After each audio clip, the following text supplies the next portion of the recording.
Kolkata night Riders এবারের Jeddah mega নিলামে 51 কোটি টাকা নিয়ে অংশ নেয়।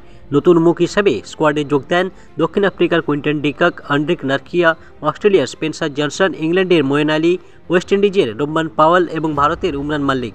পাশাপাশি ভেঙ্কটেশ আইয়ার, অনুকূল রয়, বৈভব আরোরা, গুরুবাজ সহ পুরনো তারকাদের ধরে রেখেছে ফ্র্যাঞ্চাইজি। মেগা নিলামে মিডল অর্ডার মজবুত করতে 75 লক্ষ টাকায় মনীষ পান্ডেকে দলে ফেরায় কেকেআর। 2014 সালে কেকেআরের দ্বিতীয় শিরোপা জয়ে গুরুত্বপূর্ণ ভূমিকা রেখেছিলেন মনীষ পান্ডে। সেবার 16 ম্যাচে 401 রান করেন তিনি। বিশেষ করে ফাইনালে পাঞ্জাব কিংসের বিরুদ্ধে তার 50 বলে 94 রানে অনবদ্য ইনিংস এখনও স্মরণীয়। সেই পারফরমেন্সের জন্যই ম্যাচ সেরা হন তিনি। 171 আইপিএল ম্যাচে 3856 রান করা মনীষ পান্ডে 2009 সালে প্রথম ভারতীয় হিসাবে 100 রান করেছিলেন। তবে 2023 মৌসুমে দিল্লি ক্যাপিটালসের হয়ে তার পারফরমেন্স ছিল নিষ্প্রভ। এরই মধ্যে ঘরোয়া ক্রিকেটে কর্ণাটকের হয়ে ব্যর্থতার কারণে বিজয় হাজারে ট্রফি স্কোয়াড থেকে বাদ পড়েছেন তিনি।